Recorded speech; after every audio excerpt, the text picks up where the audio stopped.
The Finding Purpose podcast is proudly brought to you by Relive the Moments, founded by visionary entrepreneur John Lim. We live in a world where it's easy to capture memories, but Relive the Moments makes it effortless to re-experience and share them. From NFC-enabled tap coasters and photo frames to interactive video cards, Relive the Moments turns everyday objects into unforgettable tap-to-experience keepsakes. Imagine gifting a wedding guest a coaster that instantly opens your highlight reel, or giving your event sponsors a custom frame that tells your story with just one tap. Whether you're celebrating a milestone, planning a wedding, honoring a legacy, or elevating a brand experience, Relive the Moments is the bridge between the past and present, between memory and connection.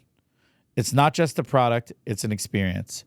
Visit www.relivethemoments.com and use promo code PURPOSE for 25% off your first order. Let's bring your memories to life, one tap at a time.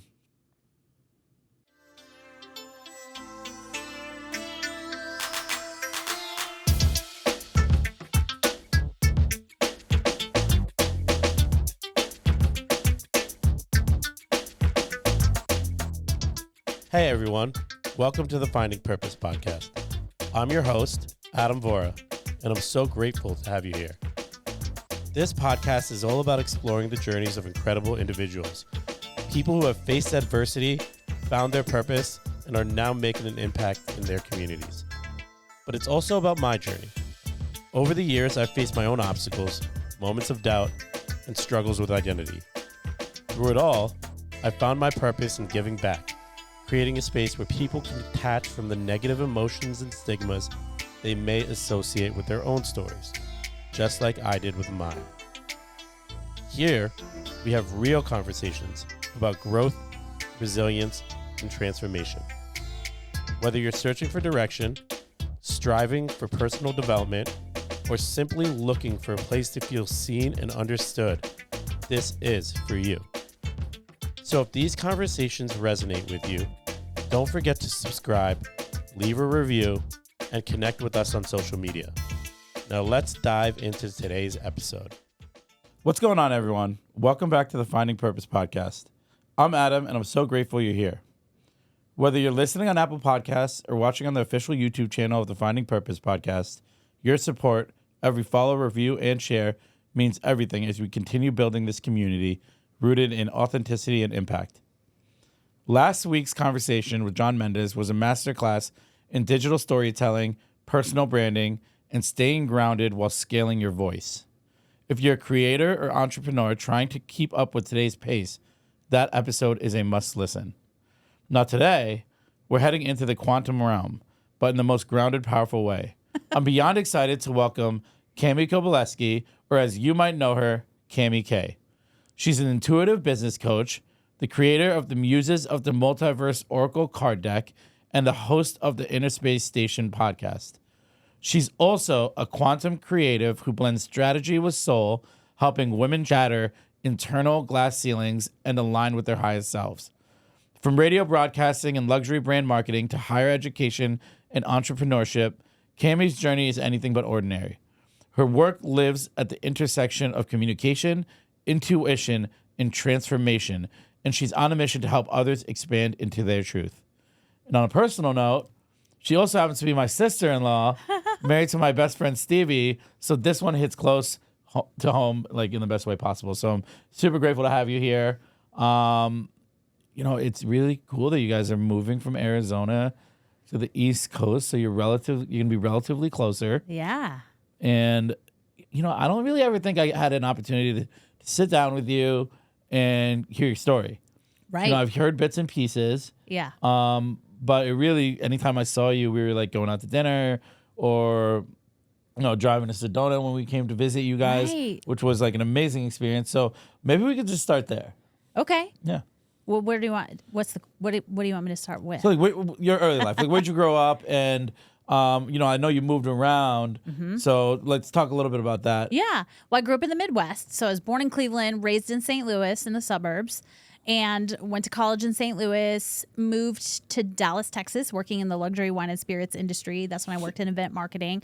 Moved back to St. Louis, went to get my master's degree, and I worked at Lindenwood. It was Lindenwood College when I was an undergrad there, but it was Lindenwood University when I went back to work there.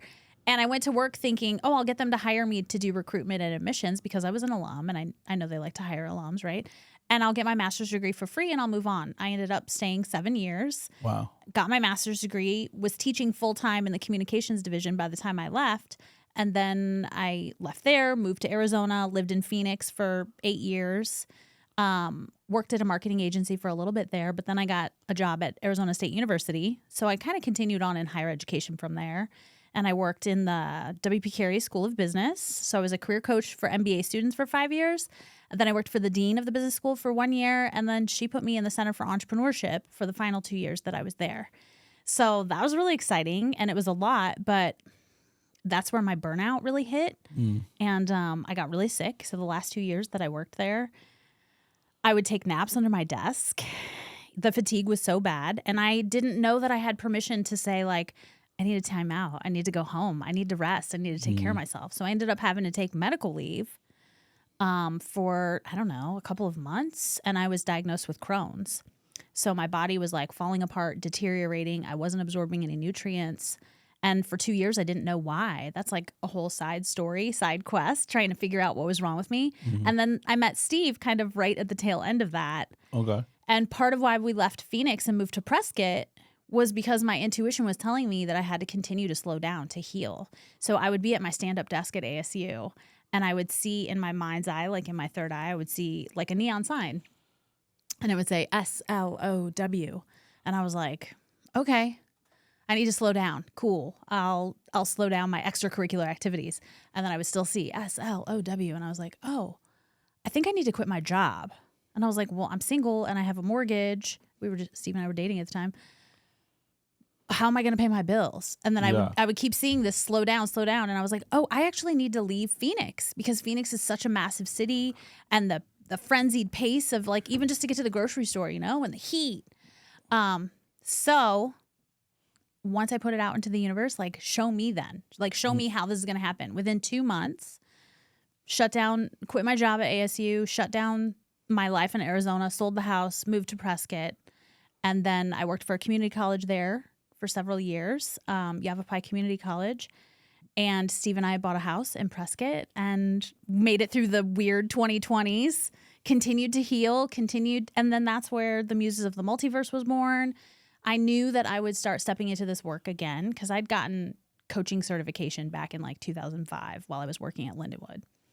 And so, yeah, during the 2020s is when the Muses started to kind of show up in my life because I'm also an artist. So instead of just like watching TV during COVID when everybody was like at home for that first year, like, what are we doing? I would do these digital collages on an app on my iPad. Then I started to receive like these affirmations. So I was writing those and keeping those in my notes app in my phone. And then I decided to open a Google Doc because I was getting even more information. And so now it's turned into like this whole product. You know, it took 4 years to figure out that it was supposed to be an oracle card deck. There's a guidebook that goes with it. There's journal prompts. And now I'm turning it into online courses and workshops. I just did a workshop yesterday in Rochester. Shout out to the women of Rochester. So that's part of like my purpose now is to get that out into the world to help inspire and ignite others to find their purpose and step into that and own that. Yeah, I love that. And you know, you talked about like your whole diverse portfolio of like the different things that you had That's the really explored. short version of a lot of years. And yeah, no, I mean, because I know you've done like so much more. Yeah. Talk about how like that breadth of like differing experiences really shaped who you are. Yeah. Wow. Well, so like, where do you want me to start? The career stuff or the getting sick, the health journey? I mean, we can talk about the career stuff first. Yeah. Well, so, you know, I studied broadcast journalism, so radio and TV, and then I added psychology on as a second major. So I double majored and stayed one extra semester to have 2 because I was always fascinated with like how the brain works, you know, like why do certain people have a more positive attitude and why do things seem to go really well for some people, but other people are kind of stuck in these loops and these patterns and the same kind of repetitive things keep happening over and over and over. So I was always fascinated with like Carl Jung and, you know, Freud and these psychology, but I also studied like world religions and was always really fascinated with like spirituality, even though I didn't necessarily have a language for what that was for me. You know, I was raised Catholic, so I'm glad that I had a faith, but I wouldn't consider myself religious at this point, but spiritual. I have a very deep faith in a higher power, obviously, and I'm very tuned into now the quantum realm and how Steve and I actually had a funny synchronicity story on the way over here, how what we feed into our minds then manifests into our reality. You know, people talk about the law of attraction. That's one part of that conversation. It's a bigger conversation of how we create our own reality. You know, people aren't always aware of like the TV they're watching, the podcasts like this that they might not be listening to yet, and they're listening to, you know, garbage in, garbage out. So people are feeding their minds with like crap TV and crap music or crap podcasts. And they're not realizing that what they're seeing reflected back in the world is more of that. And so a small example of that is I watch YouTube and TikTok videos before I travel, right? Yeah. So like this has happened 3 times now. On a trip to Puerto Vallarta, when Steve and I went on our honeymoon to Italy, and just now in the car on the way over, right? And I was like, I have to talk to Adam about this because it happened for a reason. So for example, before I went to Puerto Vallarta, I'd never been there, right? But I'd kept getting this intuition about like, I feel like I want to go to Puerto Vallarta. Then I had a friend reach out. She's like, I keep thinking about Puerto Vallarta. Do you want to go? And I was like, yes, let's go. So I started watching TikTok videos and YouTube videos. There's these people on YouTube that do these walking tours, and there's no voiceover or anything. You get to hear the sounds of the location. So you can hear the cars, or like in Italy, right? You can hear the beep beep of the mopeds and the little you can hear the birds and the animals and dogs barking and all that stuff. So you really like feel like you're sort of there, right? It's almost like listening to a hypnosis of the place. And you see, right? Like you walk on the walking tour, you see this coffee shop, you see this art gallery, you see this bookstore. So for Puerto Vallarta, I'd seen this very unique bookstore. It was like a bookstore, coffee shop, cafe. It was called like A Page in the Sun. And then there was this other TikTok video I saw about this restaurant that had like water on the floor, right? Like the tables and the chairs are like in a pool. And so we got there, my friend and I, when we went on our trip, I hadn't written the names of those places down, but I had them in my mind, right? I was like, oh, I want to stop by that bookstore. I want to stop by that restaurant. Da, da. And just organically, as her and I would be walking around, we would literally walk upon the place. It happened when Steve and I were in Italy, and then just now driving, right? I'd watched this video recently on this like home decor show called Homeworthy. And there was this really cool shop called The Huntress. And I thought it was in like the Hudson River Valley. So I'd been with Steve's mom, you know, going on some little shopping tours during our visit. And I was like, oh, there's this one shop. I don't know exactly where it is. And she's like, oh, yeah, that's in blah, blah, blah. I can't remember the name of the town, right? I think near here, Stamford. Okay. And then forgot all about it, right? Steve and I are driving here. I'm looking at the phone at the map to get here. And then I happened to look up. We drove by it. And I was like, no way. Steve's like, what? I'm like, that's the shop. High Ridge Road? It's called The Huntress, the store. Yeah, I guess it is on High Ridge Road. Yeah. And so, like, what is that, right? Like, how do you explain that, right? Like, I literally pulled it into the quantum reality. And he's like, well, we can drive back that way on the way back, and you can stop at the store. So I'm sharing that because I don't think people really, like, understand that how what we're putting into our eyes and what we're putting into our ears is so important, and it impacts what we're creating in our physical reality, and that we can pull down, you know, down to earth, like this card deck. That was just digital collage art on my app until I was like, I want this to become a card deck. I want to make this a physical product in this reality. So I had to then also take the action steps to figure out how to create this thing, right? And now it's here, and now I'm trying to share it with the world. And so it's like visualizing it, holding that vision, but also taking the action steps to make it happen. Yeah, it's funny. One of the things that you said early on in that was that people don't realize what they're consuming from a digital and media standpoint and how it affects their output. And that's something that I've become like ultra conscious on, where, yeah, like if you're going to consume shitty media and you're going to watch things that don't add value, you're going to watch things with negative messages, then it's going to dictate how you feel and how you react. and how you respond and really just what you put out. Right. And that's something for me. It's like if I'm consuming like a shit ton of negative news, right? Yes. Then it's like, all right, then I kind of box myself into this really jaded perspective on the world, or even it's just negative. But if I listen to an uplifting or personal growth podcast on my long drive, which was very long on the way here, then I come in with a better attitude. Yeah. And why do you think people don't treat the consumption of like the media content the same way that they are so critical of, like, say, the food that they put into their bodies or an exercise regimen? Why do you think people don't hold themselves to the same standard when it comes to the input, the mental input? Mm-hmm. Well, can I ask you a question first? How does that physically make you feel when you consume negative content? Like, where in your body do you tend to feel it? Or how does your body feel physically when you consume those things? When I consume those things, then I feel lazy.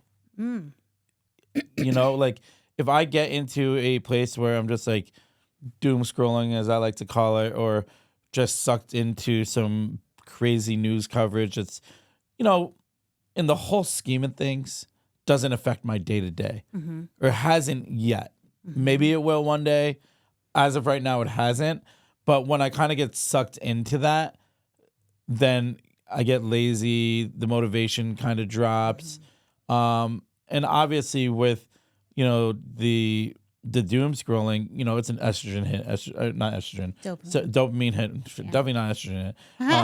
It's a dopamine hit, and then, you know, it's going to be hard to, you know, for other things in real actual life to get that same feeling.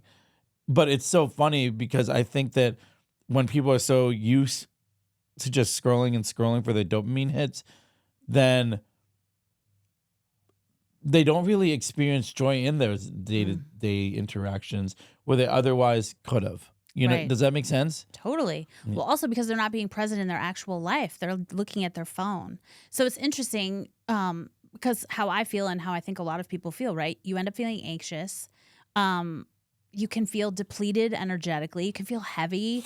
You can feel depressed. You can feel, you know, disenfranchised. You can feel really just gross. It can make you feel gross, just like when you eat fast food, right? It's so back to the food and all of that, and why do people not necessarily correlate it? But there's a lot of people that still don't correlate the food they're consuming, right?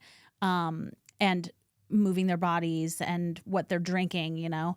So it's kind of all tied together, and it's sort of like as you continue to take those steps, right? Like when you start cleaning up your food and you start cleaning up that stuff, the consumption of media is another layer of that. And I think when people start to take better care of themselves, and that's interesting because I wore this shirt that says "Choose Peace," kind of knowing we were going to have this conversation, right? And I think that that's part of it because there's an individual component to what we're talking about and a collective component, right? So individually, what you're saying is like when you doom scroll and you see all this negative news and whatnot, but it's not impacting your everyday life. And that's where two things can coexist at the same time. These things out there can be happening, right? But in your daily life, you're showing up and doing this. So you're focusing on what you want to create in the world, in the reality you are choosing to continue to step into and build.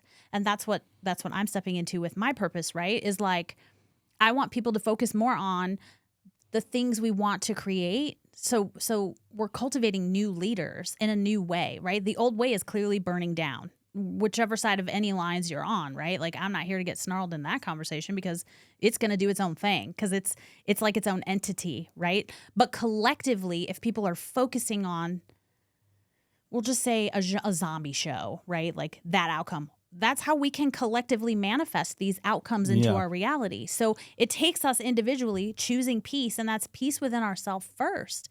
It's not just a saying that peace starts within.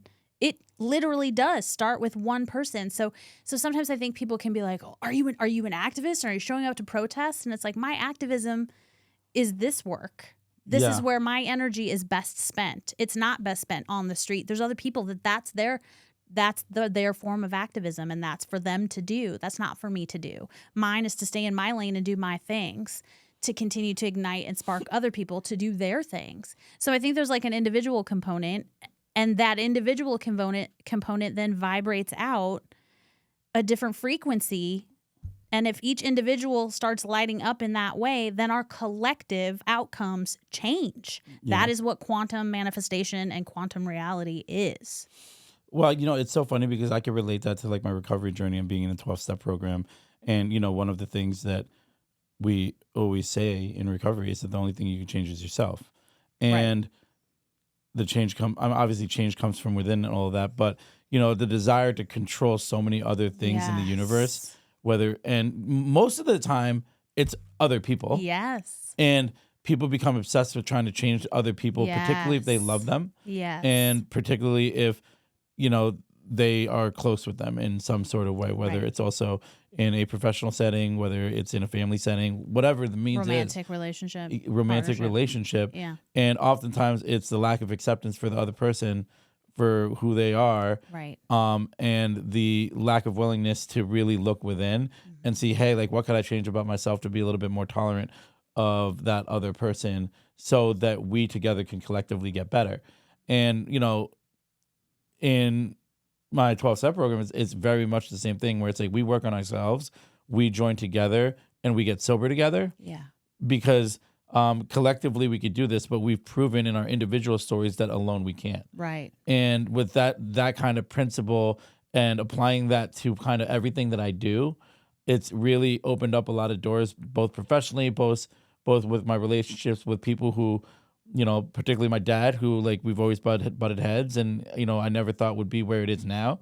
But it's really because I looked at it as how can I approach this relationship and change myself. That's right. In a way where he's receiving the messages that I'm trying to convey to him in a way that he can understand so that he can communicate back to me in a way where I won't feel, attacked or feel diminished or feel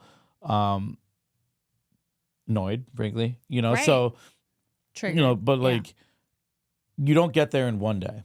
And what were some pivotal moments in your life where you were like, listen, like hard stop, let me start looking within. Mm-hmm. And I mean, you said from, over the past, several years, you have been getting messages that have been directing you in that direction. But was there anything where you were like, holy shit, this isn't about everything else?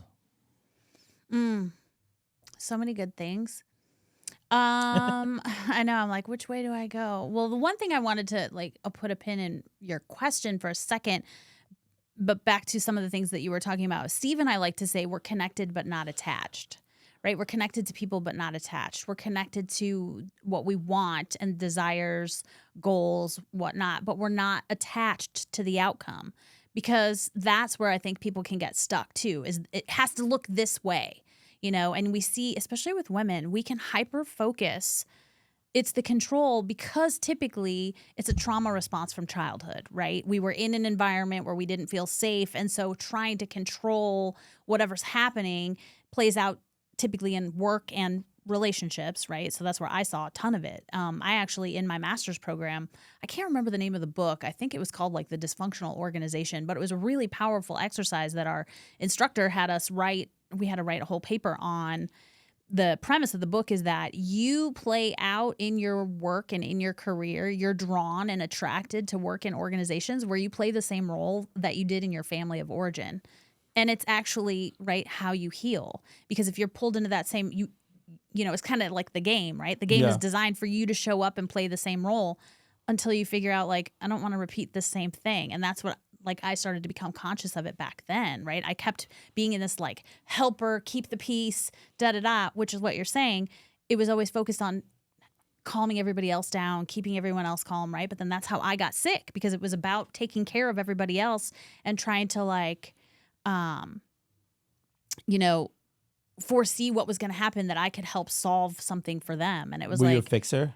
Oh yeah. Even as a coach early on, the coaching that I would do, it was the heavy lift. I was heavy lifting, right? And that's not my job now. My job is really more as an activator and an igniter. Mm-hmm.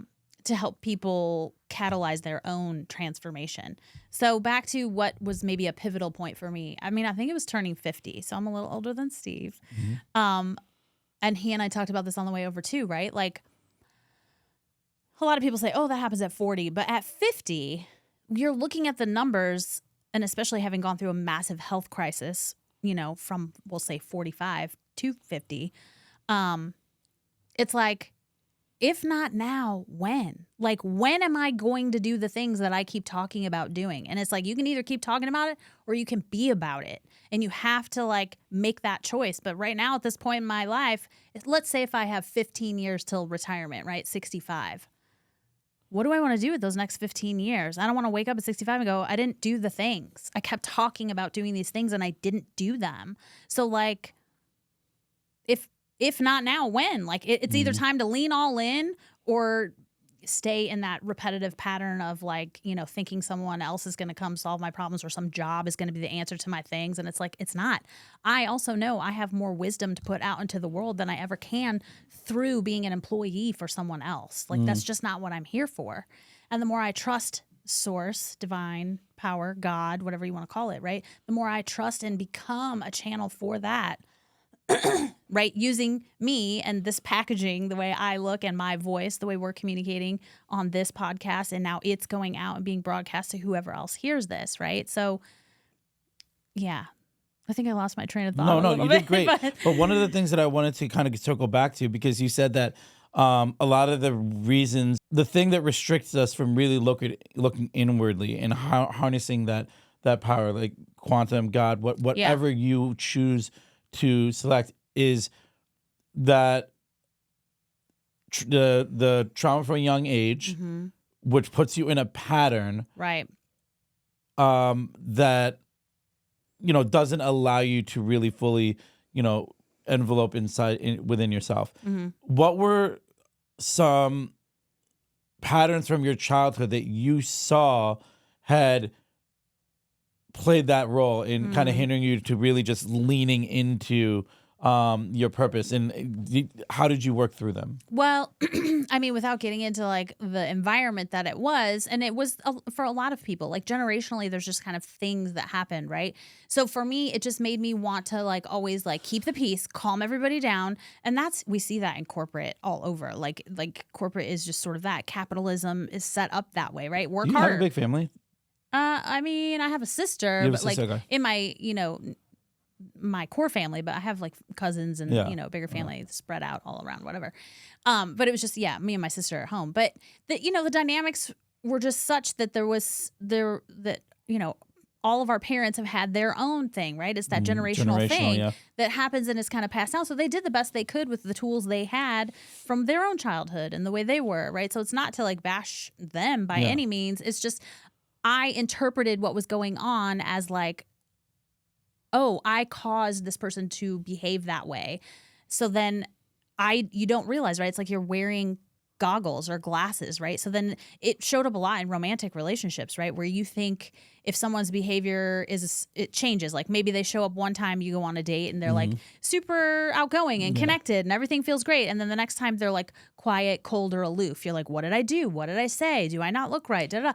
Like the internal noise that I used to have, whoa. Yeah. Crazy train.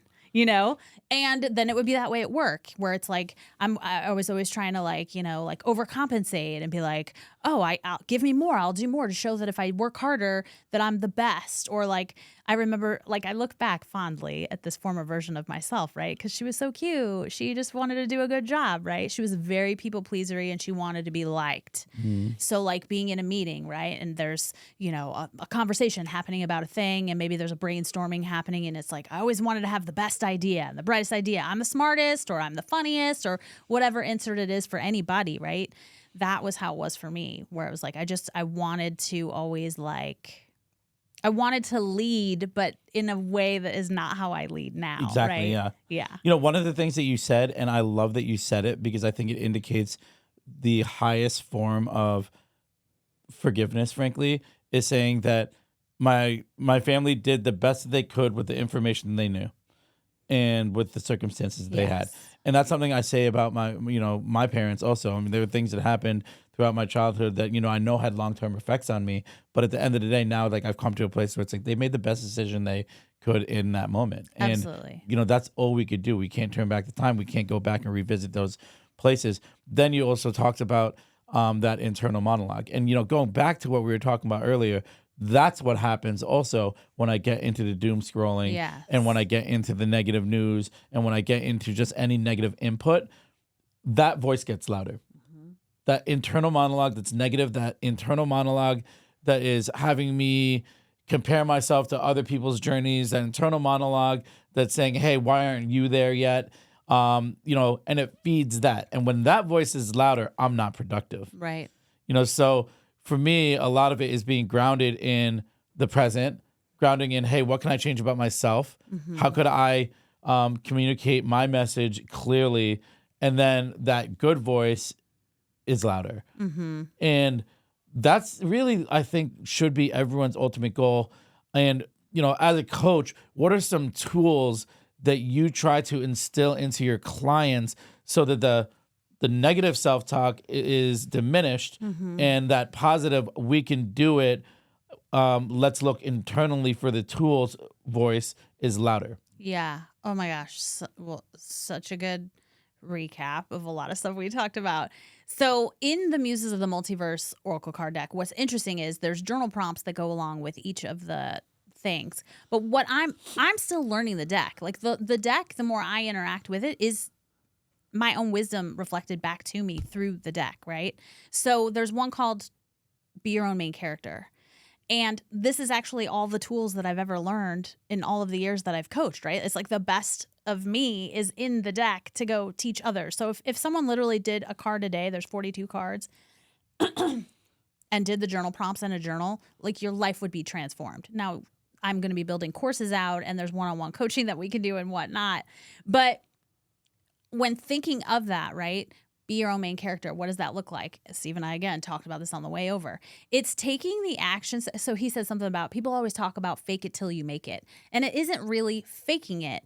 It's taking the action steps that the highest version of you, the you that operates as a CEO, as a podcast host, as an entrepreneur, as a community connector, whatever the thing is for you, right? You're taking the action steps of that version of you, not the default mode with the doom scrolling and the reaching for a, sugary drink or, not taking care of yourself physically. Whatever those bad habits are, those negative thought patterns, those happen when you're still behaving in default mode, right? I feel like we all have a default mode. Yeah. It's kind of like your what is it? iOS, right? It's like your internal operating system has a default mode, and it's always going to go back to the default mode until you build out this toolbox and this toolkit with these practices. And I've done all of the healing stuff, right? I've done like shamanic journeys, and I've done all the journaling, and I've hired coaches one-on-one, and I've been in group coaching programs, and I've done therapy, and I've done like EMDR and neuro-linguistic programming and hypnotherapy. Like I've done all of the things. Have you ever done like ayahuasca? I haven't done ayahuasca, but I've done psilocybin. Oh, psilocybin. Okay, yeah. Yeah, and I've been on journeys Has and he? I've microdosed. I don't think so. Okay. I don't think so. I'll get him on the psilocybin. I mean, I enjoyed microdosing immensely. For me, what it did was really also just kind of made me feel a little more connected to the earth. Yeah. Because the plants come from the earth, I think. And so like you're then ingesting the frequency, the earth frequency, the very grounded frequencies. It's so funny because like maybe a year into my recovery, I think that's when I really started to meet people who were doing like ayahuasca and psilocybin and all of these different, chemical healing. Well, those are plant medicines, Plant medicines. And those all each have very different unique frequencies as well. So like, for example, cannabis and we're not on the same frequency. Like that frequency does not work for me. It just never has, and it just doesn't. Psilocybin did. I've never done IO, but I've also not been called to do it, which must mean I'm not, right? I'm not vibing at that frequency, which is fine. So I encourage people to explore whatever it is that they feel like they want to explore. Well, for me, I was, a year sober, and I was exploring, like, I'd almost hit like a plateau in my sobriety where like, all right, I'm a year, I feel good. I was working with a coach. Obviously, I was working a 12-step program. I was working with a therapist. I had like this team my first year. And good on and I was like, more can I do to grow and lean into my own being? And that's when people were suggesting ayahuasca and psilocybin. But for me, I'm very strict on I don't put any mind altering substances in my body. Yeah. That's just a core tenet of just like protecting my sobriety. Sure. So, I obviously just had to, lean more into the journaling, lean more into the meditation, lean more into the movement, lean more into being outside and being with nature. And that's where I was able to really kind of turn that page and go a little deeper. And, I think also it's like making an honest assessment of that first year and being like, all right, there's another layer of honesty that I could lean into in year 2.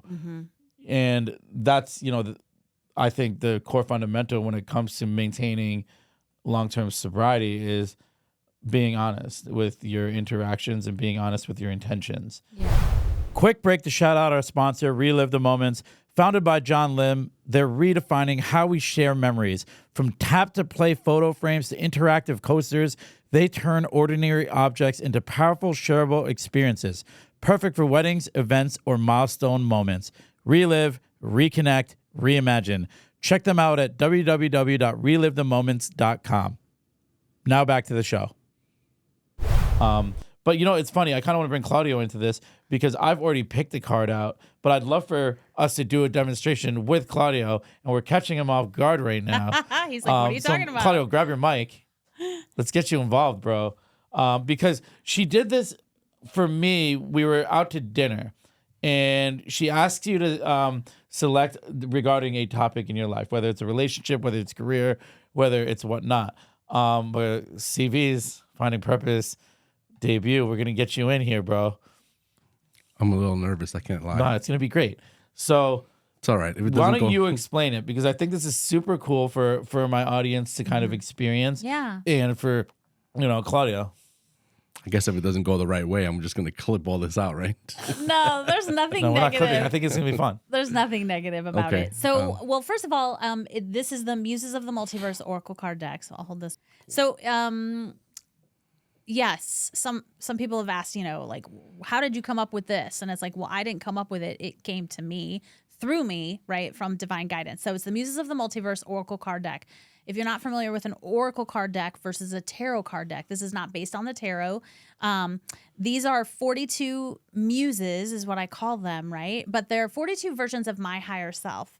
So when it came through me and I started to understand what it was, I was like, oh, this is me sending messages to me via the images on this card deck. But when you interact with the deck, Claudio, your highest self comes through the deck. So the message that you need to receive from your highest self. So your highest self is in the quantum field in this room, right? So let's we'll just shuffle the deck and we'll start to get to it. So I'm really excited for you to be able to do this. So now you just run it and just let me know if you need me. But I Okay. just want to watch. Let's everybody just take a deep breath for a second because I feel like everybody's energy is like real high. So let's all three of us just take a deep inhale. Hold it for 1 second at the top and then let it out. That's an awesome soundbite for the listeners, by the way. Yes. Just The everyone breath breathing. is so important too. Breath work. We didn't talk about that one.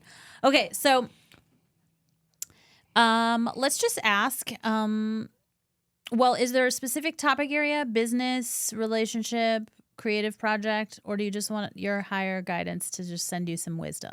So we'll do business because I'm kind of getting started in this new chapter in my life with a brand new business. So Perfect. what better way than to hit that one? Yeah, perfect.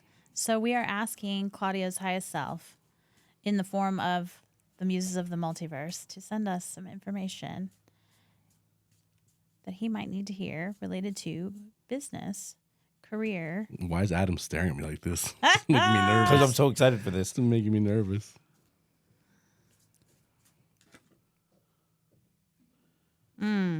Uh-oh. Okay. This is a powerful one. Oof. It says, you are infinite wisdom. Okay, so this is card number 26. So like I said, what would first come through were just the images, right? And then the words started to come through and then more information for each one. So card number 26. So then there's a guidebook. So I created this guidebook and now I'm going to read you This is for you from your highest self in the form of this muse. In regards to business. In regards, we can look through it through the lens of life, but also there could be something specifically for business. Buckle up for a cosmic chat about turning your eyes inward and assessing the infinite wisdom etched into your unique divine soul. Let's break it down, Star Child. Your muse is waving her. Again, they're written in the female tone, but, we all have an inner masculine and feminine, so just remember that. Your muse is waving their cosmic wand, urging you to pay attention to your own inner truth, reminding you that you are multi-layered, multidimensional, and multi-passionate. Inside you, there's a unique song waiting to be belted out. You've got your own dance, prance, and shimmy. Your creative flow, divine assignment, and mesmerizing presence, it's all encoded in your DNA. If you're seeking answers to questions and seeking outside yourself for answers, that's part of the problem. Tune into the cosmic playlist of your life, whether you're navigating a quarter-life crisis, rocking your maiden to muse era, or embracing your own inner crone season. Take some time to slow down, peel back the external layers you may have built up over time, and create some space for journaling out creative ideas, inspiration, and pearly nuggets of wisdom. It's time to take your own advice instead of handing over the control panel to outside experts, gurus, or the latest influencer du jour. Your muse whispers, you are the answers you seek.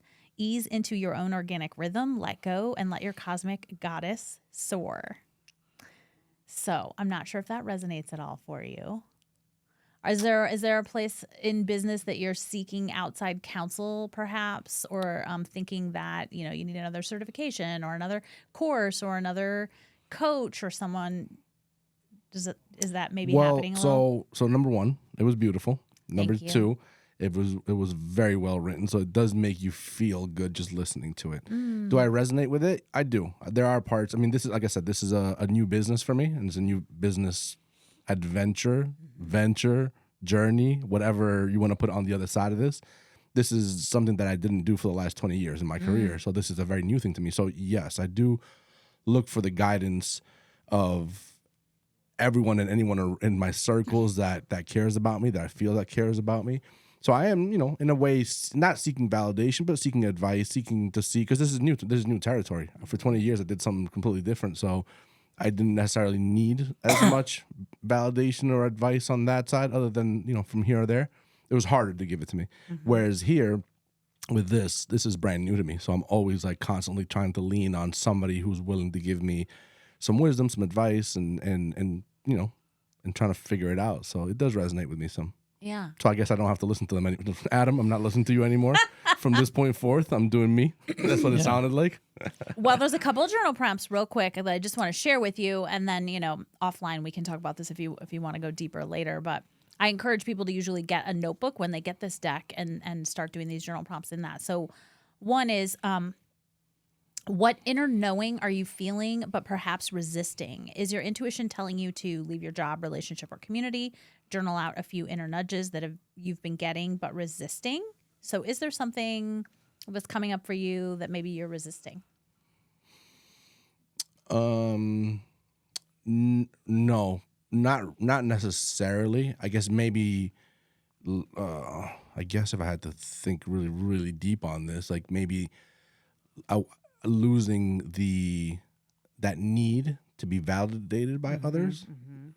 That's especially in this very newish business to me. Right. It's very uncharted territories for me. So there is a good sense of or amount of insecurity in knowing what I know and knowing, and this is part of it, right? And this I'm confident in, but the business side of it, I'm not confident because it's very new to me. Yeah. Whereas in my prior career, I didn't really need much validation because I'd been doing it for a really long time. So it was kind of just more so going through emotions. That really would have resonated at the end of that journey and the beginning of this one, because that had to really, really happen. Yeah. But if I'm relating it to that right now, it would be just needing to not feel that the need for others to, influence my thought process or what I'm trying to do. Yeah. Hopefully that helps. No, good. Thank you for sharing. One other journal prompt. What would it feel like to trust your own answers versus reaching out to friends, a therapist, or your bestie for input, advice, or direction? So just, it's just prompting you to trust yourself more, right? Sorry. Well, I mean, I was going to agree. I mean, I do have a little bit of trust issues, period. And part of this new journey has been me rediscovering myself and being okay trusting others. So that has been like what I've been working towards in the last year or maybe two now, like a year and a half or so, trying to just trust more of others. So to flip that almost a little bit is like me needing to trust myself more is what it sounds like it's kind of prompting me to do. Whereas I think I came from that place and I kind of didn't trust the outside. And now I'm in this new step. I have been trying to open up, to trust others, to allow some of that outer chatter in, because I wouldn't before. I just didn't care. I was just like, I know what I'm doing and I don't really need, so I was very closed off to that side. So I've been developing that habit for the better part of 20 years of me learning the business that I was in. And then in this business, I'm like the opposite. I'm like trying to like just absorb as much that is given. And within that, you also fall into these like nuances of like not trusting yourself as much because you're kind of almost waiting for somebody that's been there, has been doing it a little bit longer and trying to hear that, Yep. Yeah. Well, it's so cool, and thank you so much, Claudio, for participating. Yeah, because thank you for being vulnerable. I think it's like really cutting all this at the end. Yeah. no, you can't cut it because Cut it. I think it's really awesome because it shows that it resonated with you in a way, and me being on the outside of it, kind of see certain things in what she just read and how it does resonate. Knowing you personally and us really just building this friendship and business relationship in the way that we have, because I have the utmost trust in you and I'm just so confident in your skills. And that is why it's so important for me to whoever reaches out to me and is like, what are you doing? Where are you doing your podcast? Oh, I need content. Like, you're the first person I think about because I know that they're in safe hands. And so, thank you so much for being game, improving the camera and doing your thing, bro. Like, that's awesome. But, I want to talk a little bit more about the Muses cards, Muses of the Multiverse. And when you were building this out, I know it was kind of during COVID, right? As you were doing it, what was your process? And like, were you healing also as you're writing everything down? And what did you learn about yourself as you were really just committing yourself to the project? Yeah, I didn't know what it was at first. I literally just thought, so I'm also an artist, which that's like a term, right? A label that I didn't feel comfortable even calling myself an artist for the longest time. I didn't come to really become an artist until I was like in my 40s. I started painting and I had a whole journey of painting and doing art, turning those into products as well. So like greeting cards and cosmetic bags and journals and things like that. And the painting comes and goes.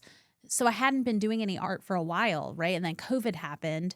And I'd always loved doing real collages, like cut and paste collages, like cutting things out of magazines and then like making them into collages. So when I found this digital collage app, it's called Baz Art. It was on my iPad. Like I said, I would sit on the couch. There wasn't like a process because I didn't know it was going to be this. But in the quantum, everything is connected and all time is happening, everything, everywhere, all at once, right? Like the movie. So in the quantum field, this was already done. This was already completed. So I was just receiving the information in the time and space that I was, right? Doing these little, it was like a drag and drop to make the collages. And then I had to transfer everything. Once I made the collages, then I had to transfer everything into Canva to put the words on top. And then I was like, oh, these could be affirmation cards. And I just was thinking they would just be the cards with the words on them. But then, like I said, more information started coming. And I was like, let me open a Google Doc and start writing down the messages. So then I realized that I was channeling my higher self, right, was sending me these words because it would just come through really quick. Like, it wasn't like I sat down and had like this card, you are infinite wisdom. It was like, what would I say for it? Like, it wasn't me in that time and space. It was all the versions of me that is infinite wisdom that was sending me the message for that card. And then those questions, right? So then I was like, oh, this is actually like a workbook, right? Which I am intending to turn this into a larger workbook and then developing courses from it, audio courses, video courses, on-demand courses, workshops, live workshops, group coaching. So now this is now turning into more products that will come from this. It's I love that. And when it comes to really like channeling, the messages that are being transmitted to you, I'll be honest, like when you say that to people, Yeah. you can get multiple reactions. Sure, it can sound real far out or weirdo or whatever. Yeah. How have you been able to respond to when people will like, the eye rolling or the, skepticism when it comes to what you are trying to share with the world? Such a great question. That's not my job. My job is just to put it out into the world. And so kind of to the 4 agreements, right? Like don't take anything personally and being connected and not attached. My own growth journey, I am now at that level of self-awareness where it's not my job to convince anyone. It's my job to share it with everyone. And for the people that are open to receiving some of the information about it, and some people, the best way is for them to have an interaction with it, just like we just did here, right? So once people can kind of see it and experience it for themselves, and the cards themselves are very activating. So even just hearing me read the card, which is why I want to turn it into a digital an audio course. So when I launched it, I had a Zoom kind of launch party, and I had maybe 25 people on the Zoom call, right? And I pulled a few different cards, and one of the cards was a money card, right? It was called "You Are the Pot of Gold." Multiple people burst into tears when I started reading the card. And I was like, what's the reaction you're having? What's coming up? And people were saying to think of myself as so abundant that I am the pot of gold, that I already am the thing. We think people want more money and they want to make more money and they feel like they have to work harder to get more money, right? All the things you have to do to perform to get more abundance, but really you already are all of it already. We already are all of it already. So that's just one example of like, it activates really fast. And multiple people like within the next couple of days messaged me and said, I just closed a client that I'd had on the line for 2 months. And yes, after hearing that card reading, I closed the client. Could that be deemed coincidence? Sure. Do I think it is? No. Right? It's like it unlocks and activates something in the quantum field when people interact with it. And so I don't even, I'm not a quantum physicist. I call it quantum because I understand it from that perspective. But like, I'm also not trying to go out and teach quantum physics. I just know that everything is connected, everything that we want. Before the Muses came, I started kind of listening to more stuff on quantum, podcasts and things like that, YouTube channels. And the way I thought of it then was sort of like a web, right? And that's how I think of it now currently that helps me. And that if there's something that I want to bring into this realm, into this reality, there's a version of me on like, if it's a spider web, right? Like I'm at this point on the web and all I have to do is sort of tap, meaning my intention, right? Or inquire. Oh, hey, what would it be like to turn this into a physical product? And then it kind of vibrates out on the line, and the version of me that's already there sends the information back in the forms of signs, symbols, synchronicities, people, resources, books, introductions, connections at an event that help me take that next action step, right? That lead me to that store that I told you about, right? Stevie and I just drove right by it. It's like, that's another little wink from the universe of like, everything is aligned. Well, it's crazy because, I think that like a lot of these tools that are available, and particularly this, like there's a level of open-mindedness that needs to be partnered with in order for them to be effective and in order for them to solve the problem that you are so desperately trying to seek answers for. Mm-hmm. And I think that's what really happens a lot with anything, when people have problems or they, have pain, or anger. And they're looking for the solution, but they're not open-minded to things that are outside of their conventional mind. Mm-hmm. And, for me, I was personally a victim of that, where I thought that I could do this on my own, or, like my will alone will be able to push through this tough time or get rid of the sadness or get rid of the anger. It wasn't really until I was open-minded to a whole plethora of different healing outlets that I was really able to kind of see that, oh, wow, like I can be inviting so much more positive energy into my Right. life if I was just open to it. Mm-hmm. And it's been life-changing, frankly, Yeah. you know? And when you know, do you incorporate this into your coaching? Absolutely. Yeah. I mean, I'm building a whole, like I said, I'm building a Yeah. whole curriculum around it now. But it comes from the coaching I already was doing, right? Yeah. This was already the foundation of how I coach. So a lot of how I coach I start with core values with clients. Yeah. So like people sometimes will be like, oh, I want to go start this business and do this thing. Or even when I was coaching MBA students that were going into corporate roles, like, oh, I want to go be a consultant. I had a student right at one point at ASU that was like, I want to go be a consultant. And I was like, okay. Do you though? No. Well, I was like, let's have a chat about consulting. And I was like, well, what do you know about consulting? Well, I know they make a lot of money. Okay, they make a lot of money. You want to make a lot of money? Great. That's a great goal if that's what your intentions are, right? Did you tell me that you recently got married and you guys recently had a little baby? And he was like, yeah. And I said, do you know consultants typically get on an airplane on Sunday, fly to their clients. They're there all week. They get back on the plane Thursday night, go home, check in for the weekend, and are back on the plane on Sunday. So you're not really going to be at home with your wife and kids. Oh, I didn't know that. Right? And so what are your core values? This person's core value was starting a new family and making money, but he hadn't done the work to know that like this is out of alignment with that, right? So you need to like work backwards and find something that's going to be in alignment with supporting a new wife, you know, and a new baby, to being present with them and not being on the road 8 days a week, you know, kind of so to speak. So that is incorporated with that. One thing that stuck with me when you were talking though that I wanted to share. So on the cover of this is a disco ball, and on each of the cards is a disco ball, and I love disco balls. One, just because they're sparkly and shiny, but two, because for me, to what you were talking about your journey, and I know a lot of people who go through recovery, is there's a higher power, right? So to me, the disco ball is source, and all the different colors that are reflecting out, and we are all each individually a shard of that light.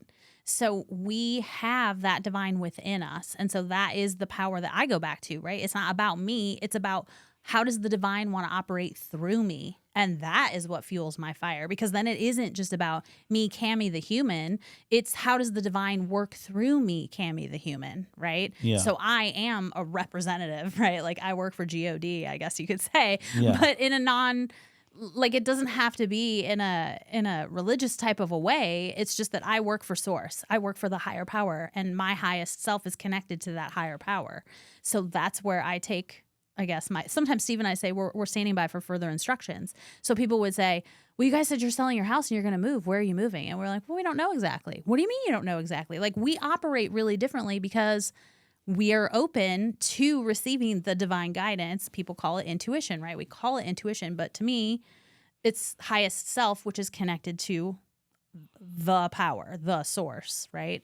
So I don't know if that helps to perceive it that way, but that's how I perceive it, right? Yeah, no, it absolutely does, because that was so related to my recovery journey. Like you said, like it was so integral for me to get through the hardest times, particularly like the earliest days of my recovery, which were the loneliest and the darkest, and it, you know, arguably darker than, you know, some of my moments when I was out in active addiction, because I didn't know what was next. Yes. And I had to trust in something. Living in the void. I didn't know if certain legal issues would get sorted away. I didn't know whether my family would, you know, kind of come back into the fold. I didn't know, you know, in regards to my partner, where she would stand, in regards to my career, where I would go with that.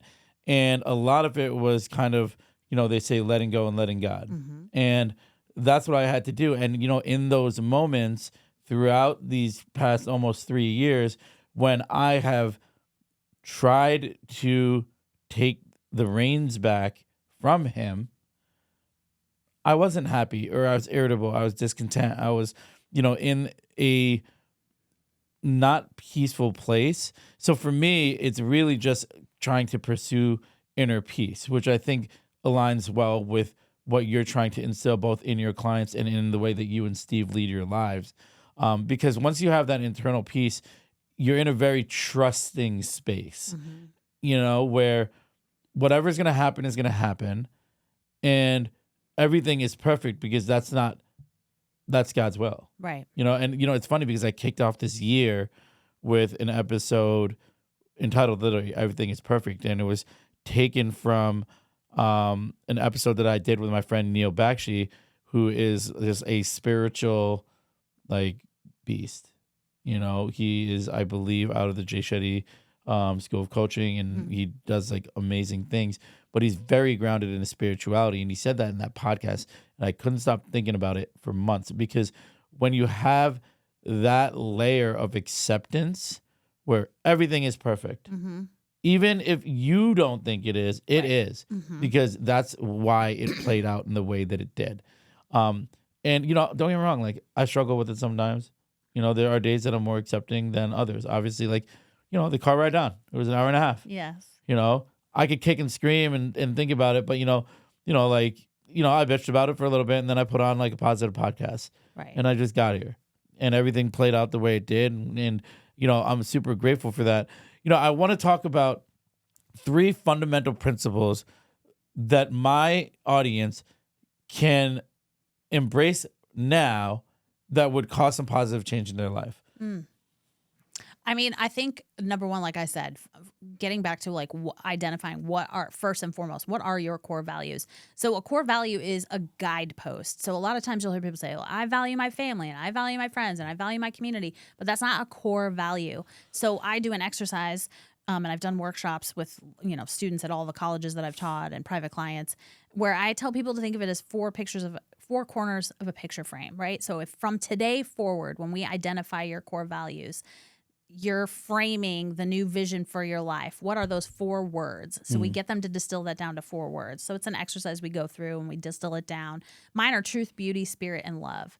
Those are my 4 guiding core values, right? I'm seeking peace and speaking truth. Seeking truth and speaking truth, right? With a capital T. What is true? What is the divine truth for me? Truth, beauty, creating beauty, right? Creating products that are beautiful. Everywhere I go, I try to leave places and spaces and people better than when I found them, right? So truth, beauty, spirit, nourishing my spirit and the spirit of others. Every person I interact with, from a person at a restaurant or, at the grocery store to friends and family, right? I tried to do that. And love, love is the ultimate guiding principle for me, right? To do things with love. So I try to think about how are the interactions I'm having with people leading with love. If I find myself backsliding or being cranky or not being in my highest self, I need to take a break and, like you said, reflect back on what's going on for me that's causing me to act this way. You know, someone may have said something that may have triggered me, but that's about me, more about me than it is about them. And what is that? So you asked me about 3 things. Yeah, that's right? perfect. Yeah. Yeah. Obviously, it's all about finding purpose here in this room. Yeah. At the moment. So, when it comes to purpose, what does that word mean to you? So my first coaching business that I had started in the mid 2000s was called Passion Meets Purpose. And that was my coaching business back then. And I shut that down and life took me in another direction once I moved to Arizona. But, it's what's exciting to you now and in this moment? I don't know that I don't believe that purpose is static, that you have one sole purpose from here to eternity and that's it, right? Your purpose today could just be to have this conversation. My purpose today could be to have this conversation. We pulled Claudio in. He didn't know he was going to get pulled in, right? Maybe my purpose was to share that card with him today. It isn't even necessarily for me to know, from a divine level. It's what do I feel lights me up today? And that in and of itself is going to cause impact and ripple in the world in a positive way. And that's what I think of for my purpose. Awesome.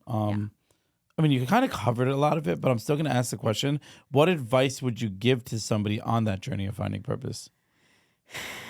It's a lot of inner work, right? So it's being courageous enough to look at yourself in the mirror and take full responsibility and accountability for letting go of the people, places, things, behaviors, habits that are no longer serving the you say you want to be. And kind of calling yourself on your own BS, you have to take accountability and responsibility for your actions and stop speaking, doing, and taking action in the direction you don't want to move, and start stepping into and becoming the you want to become. Yeah, I don't know if that exactly answered your question. Totally. No, it totally did. And it's like the accountability, the integrity, and really self-love, and really getting internal. Yes. And I think that's just, they're fundamental when it comes to not only finding your purpose, but, you know, loving yourself and becoming the best version of yourself unapologetically. Yeah. So if you can, please talk to my audience. I'd love for them to know how they can reach you. And obviously they could always reach out to me and I'll connect them happily with you. But feel free to honestly just plug yourself, because you know I love you, and I'm super grateful that you're here. Yeah. Well, I'm grateful for you. I love you too. And I'm grateful to be here. Thank you so much for having me on. So it's KammieK.com is my website.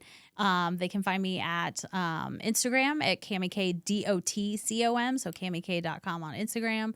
I'm also on TikTok, and Kammie Kobyleski on Facebook. So Kammie, you know, it's so funny because out of the people who are in like my real inner circle, it's like you and Joey and my sister are the three people who, you know, who have been on. And I'm so grateful because they've just all been such powerful conversations. I want to thank everybody for viewing this episode, and for continuing to follow all my previous episodes and providing feedback and sharing and commenting and DMing me, because at the end of the day, it's your engagement and your participation in what we're doing here that really allows me to grow this community and hopefully reach people who need to hear the messages of both myself and the guests that I am so lucky to have on this journey. So if you can, you know, like, subscribe, and, you know, I look forward to just meeting a lot of you guys. And last but not least, if you are looking for any content needs, whether you're trying to start your own podcast, you're just trying to create content in order to promote your business, you are trying to build out a YouTube channel, whatever you're trying to do, my buddy Claudio, who we were able to feature today, Kai Visions, feel free to reach out directly to me. You can slide into his DMs also. But regardless, you know, we are a community that we're just trying to help people. And thank you so much, and God bless.